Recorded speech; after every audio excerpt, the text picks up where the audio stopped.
tell the world. Hey everybody, I'm Johnny Likes, and this is What Johnny Likes. Yeah, I'm gonna be cringy and awkward as all profanity. So anyways, here, we're talking about Sneakers, the movie, 1992, directed by Phil Alden Robinson, known for Field of Dreams, co-written with Walter F. Parks and Lawrence Lasker, known for War Games.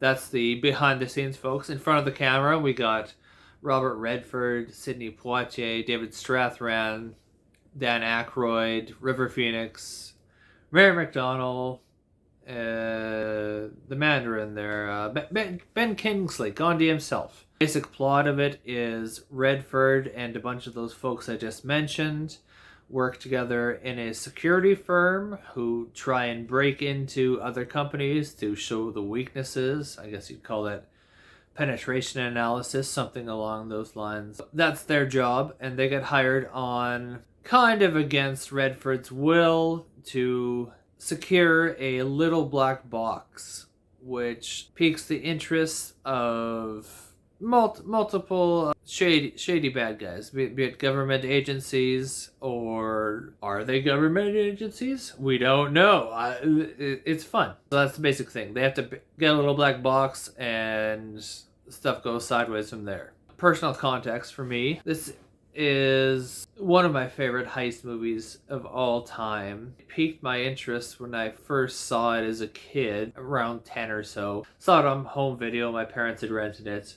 All the spycraft stuff and the hacking, the surveillance, the kind of voyeuristic nature of all that entails.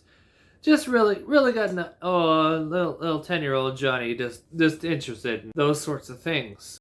And gotta say, about 30 years later, not all that much has changed. I still enjoy watching all those things. Love the spycraft, loves the gear, love the hacker, phreaker. How would you go about breaking into some place? That sort of thing. It's always really appealed to me. Always will. Fun little side fact. I think this was the first time that I realized that movies shown on American TV networks are often edited for time and content. So it was coming up on TV through the TV guide. So I set up the VCRs, got a blank tape, and I'm excited. I'll tape this, watch it later. Got it all set up, taped it. Then it was playing on ABC, NBC, one of those big American networks. I'm not sure which one. But went and watched it later and went, Ma, where's the...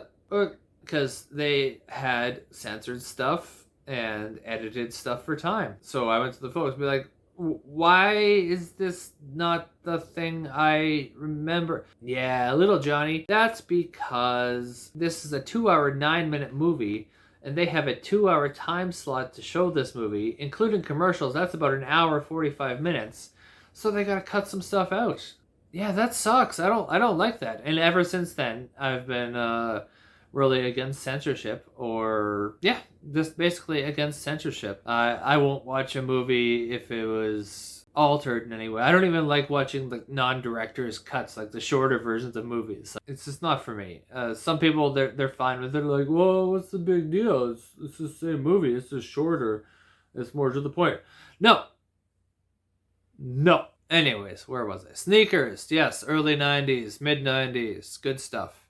What do I like about it? So first off, the acting and the cast, all very good. Apart from Kingsley and Redford, all the characters were just one note. They were very one-dimensional. Kingsley and Redford had they had a little bit of an arc to work through, but everyone else is basically not even a whole sentence description. Like David Strathairn, he's the blind sound guy.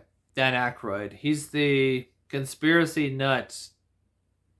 Yeah, I know. Stretch. Mary McDonnell, she is the former Flame. Sidney Poitier, he's distinguished. River Phoenix, he's the kid. Yeah, and that's everybody. Yeah, they're all one-note characters. It's fine, and they all do the best they can with it, and they don't need to really do more. Not every character needs or deserves to have 3 dimensions, I suppose, and it serves the plot just fine. I really love the score to this movie. It's quite memorable. The score is playful. When anybody is doing something kind of fantastic, it's got the playful mode. When they're doing something more intense, it's got the intense version or the intense motifs.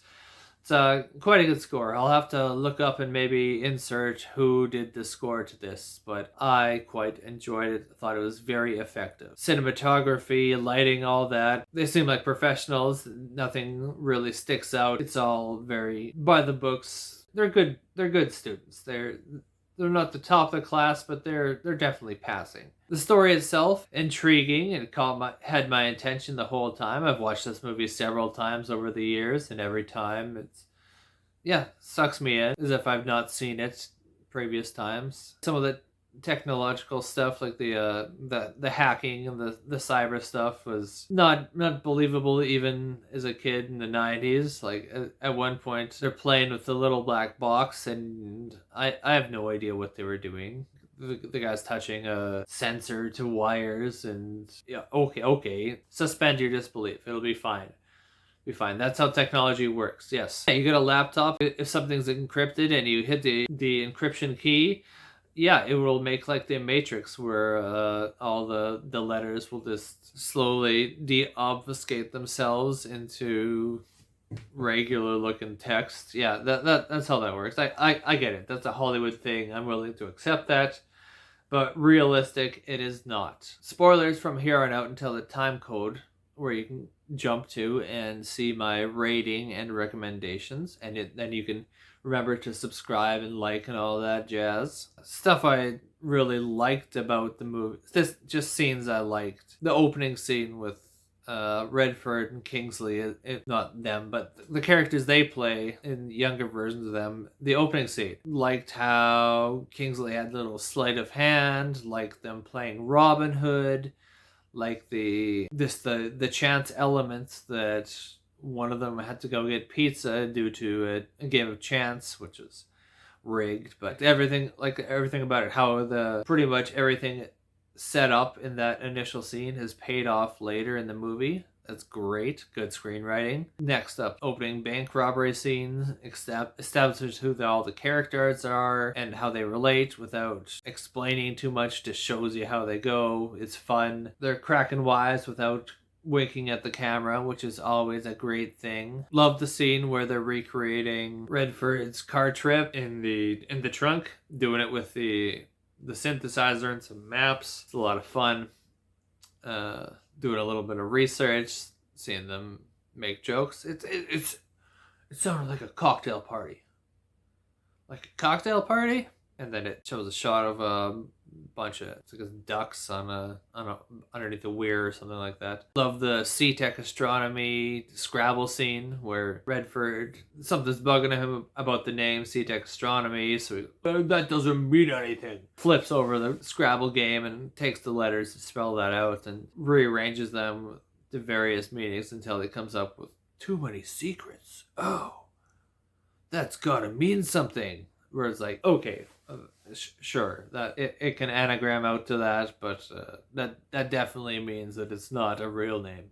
Little things like that, you gotta suspend your disbelief if you think about them too long. Luckily, my brain's not super big, and I don't think about them, and hopefully you don't either. It just makes stuff easier in life, movies especially.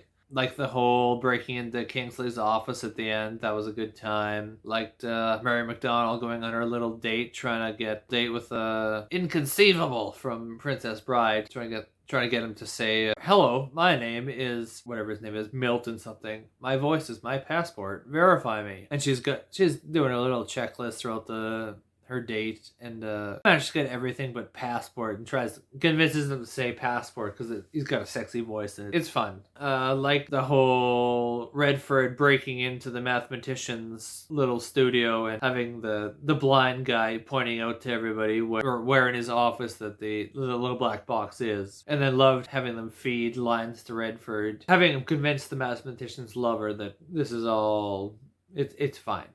It's fine. Don't call the cops right now. Loved David Strathairn driving, getting the blind guy to drive a truck through a parking lot. That was a good time. And to this day, that's kind of how I know where Drive is. And like, Oh yeah, it's 2 down or 3 down, whatever it is. Yeah, this makes me smile. Like I'm smiling now just thinking back about it. Okay, spoilers over. So overall, I would recommend this. I think it has aged quite gracefully for the most part. The tech stuff arguably wasn't super accurate at the time and is still not super accurate, but it's still a lot of fun to watch. And if you don't know a lot about that, sure, it's easy to suspend your disbelief. The story itself, super intriguing. All the acting and the technical aspects of the storytelling were very well done. I have no real complaints about the movie, apart from even as a kid, as like confused as to why like Robert Redford and Ben Kingsley seem so much older compared to their college days. This should definitely be like 35 years later, not 2025 as they're kind of initially depicted. But so yeah, great heist movie, great kind of techno thriller with a lighter side. Never takes itself too seriously. It's not gritty. It's just a great popcorn Hollywood movie. I'd give this one 4.25 out of 5. Yeah, that's I'm gonna go with that. Four and a quarter out of 5. It's not perfect, but for what it is, it's very well done, and I think it holds up. Do you have any movies that are like this that you would recommend? Is there a better movie than this? Am I being crazy? Fight me in the comments. Other movies I would recommend that are similar to this in tone and or style and or have something common. Let's say Blowout. If you haven't seen it, or if you have seen it, you might be like, oh yeah, I can see why he'd see that. Enemy of the State. War Games also. I think that's good enough for recommendations. Again, am I off base here? Do you agree with me? Do you got points to make? You got a little insider info? Whatever you want to say. Just vent yourself in the comments and make with the other clickies that the YouTube likes. I swear I will get better at this.